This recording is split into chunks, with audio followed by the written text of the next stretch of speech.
Quem é Javé? O Deus supremo da Bíblia hebraica na mitologia e cosmogonia gnóstica.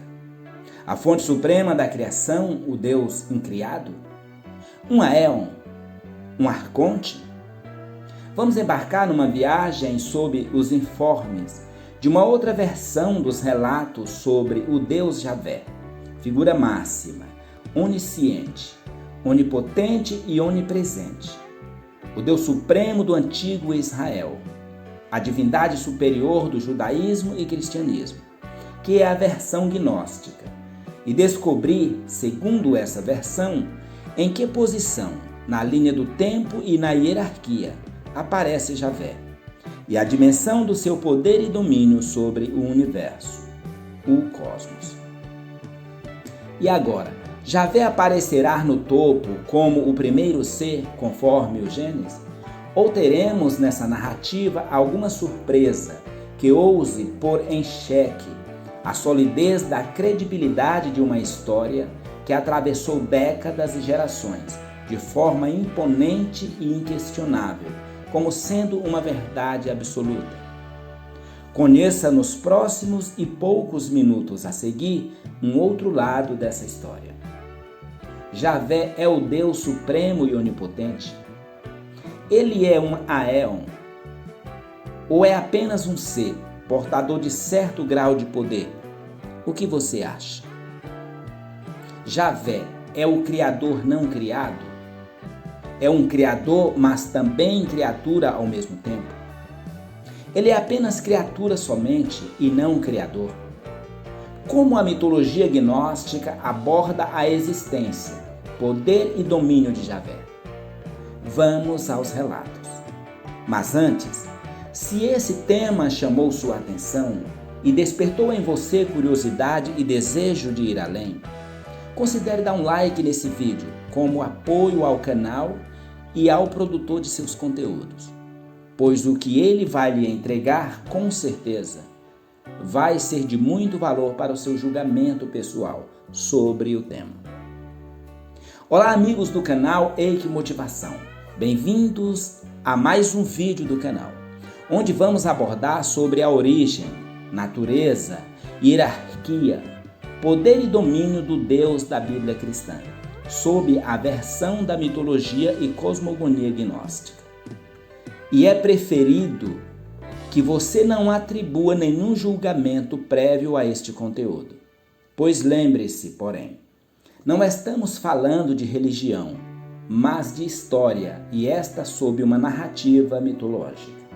Não estamos fazendo afirmação de nenhuma verdade, mas ouvindo uma versão, de entre as outras, sobre esse tema, assunto. Logo, esse vídeo não busca educar, mas informar. Não busca construir, mas permitir. Não busca convencer, mas mostrar todas as teses dispostas a esse fim. Não depender da oferta é a melhor condição de adquirir o que se realmente precisa. Mitologia gnóstica, descrevendo o início. Antes de qualquer matéria, antes de qualquer palavra, antes de o tempo existir, o Bitos, e somente ele, já era. Como fonte e princípio da existência de tudo o que viria a existir. Como o princípio incriado, sem antes, sem nada que eu pudesse vê-lo de algum lugar como estando atrás dele, mas único e só, autocriado, sem precedente. O Bitos já era. Quem é Bitos? Explicando.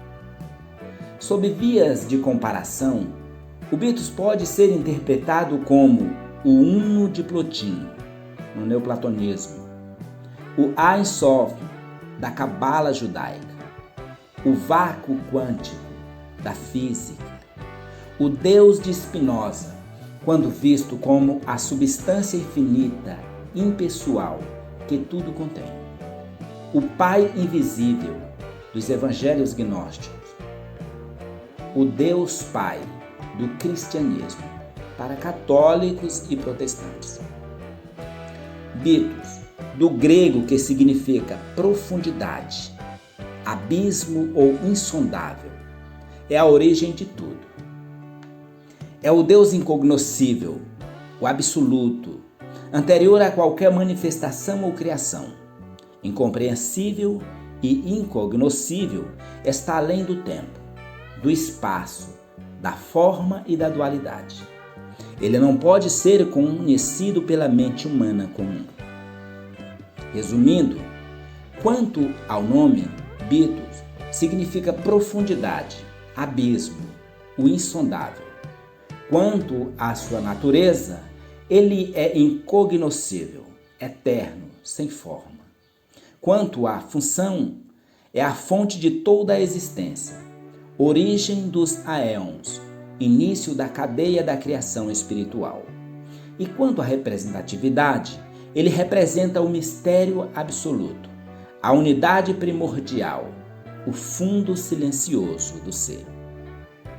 Assim, Bitos está ligado à existência como a causa primeira e à origem do todo, como o centro da unidade e da divindade, como o mistério absoluto, como o silêncio original. E do seio dessa profundidade insondável, do silêncio absoluto, dessa fonte suprema, emanações brotaram. Emanações essas chamadas de aéons. O que são aéons? Explicando.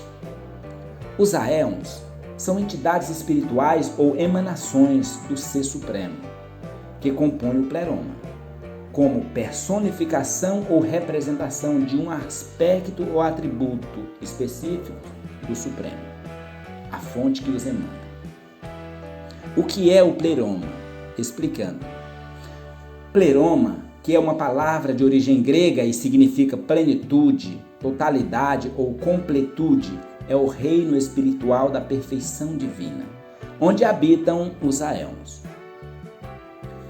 As emanações a partir do Bitos, o surgimento dos aéons e a composição do pleroma.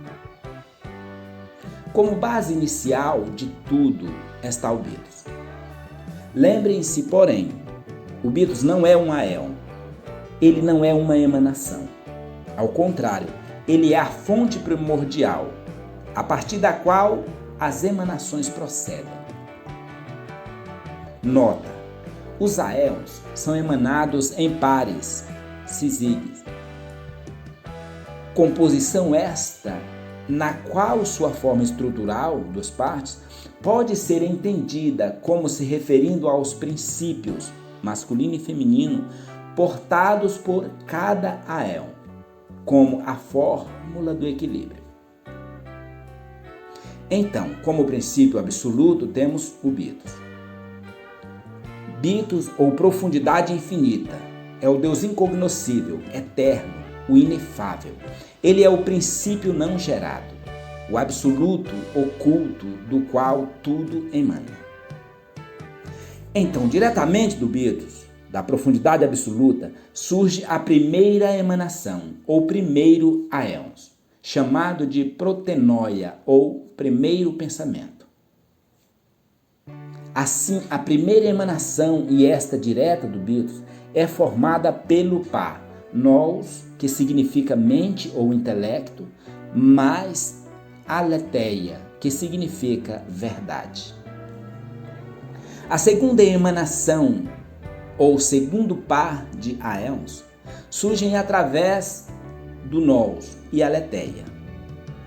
Assim, de nous e aletheia, surge o logos, que significa verbo ou palavra, e zoe, que significa vida.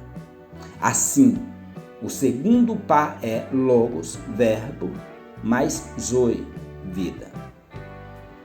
Do logos e zoe vai emanar a terceira manifestação, que é o anthropos, que significa homem, e eclesia, que significa igreja ou comunidade espiritual.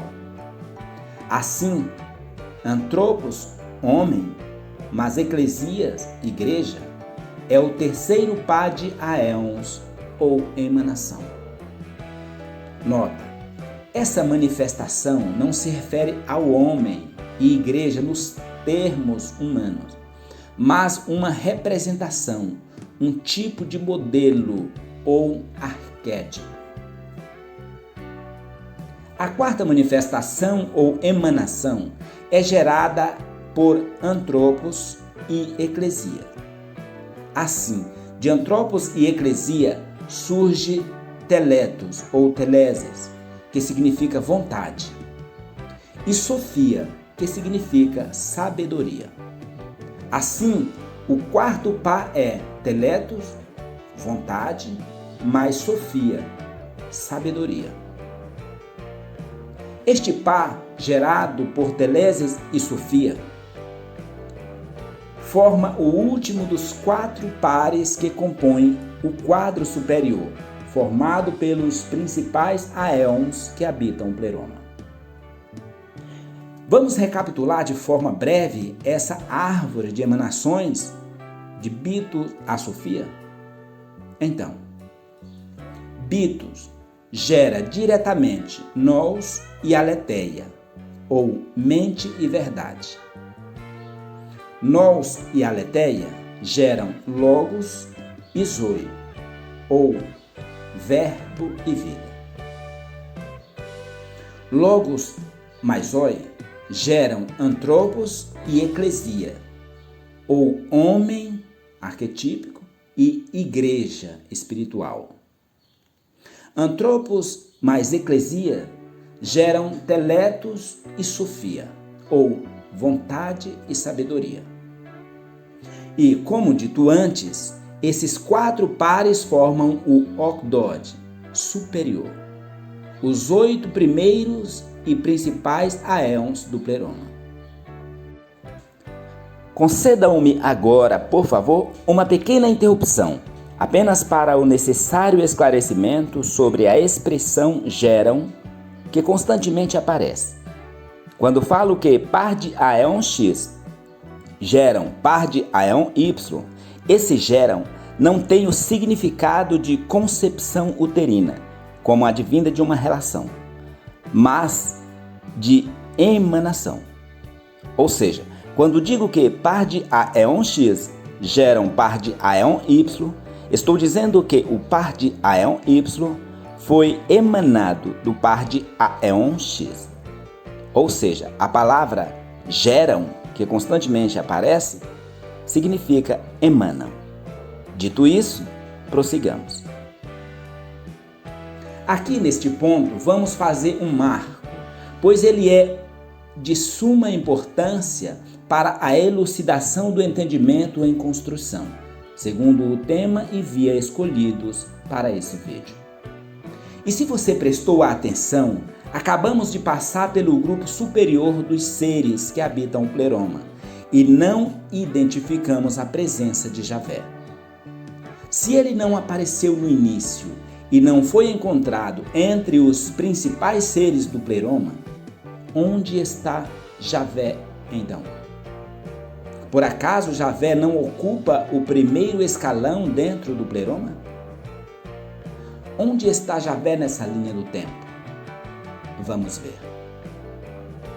Embora existam outros pares de aéons, há quem diga que são ao todo um número de 15 os pares deles, é Sofia, a aéon que nos importa para o embarque ao nosso próximo destino, que é Javé. Sim, Sofia, o ponto do qual precisamos partir para o segundo desembarque dessa nossa viagem. Viagem esta através da qual desembarcaremos na próxima estação dessa linha do tempo, onde esperamos encontrar Javé. Um pensamento, um erro, inocência ou um desejo incontrolável. E do pleroma, Sofia tomba no abismo inferior, do fundo do qual um grito de socorro ecoa, tão forte, tão alto.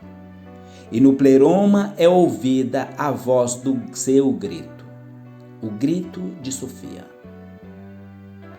Javé, O Deus Criador e o grito de Sofia.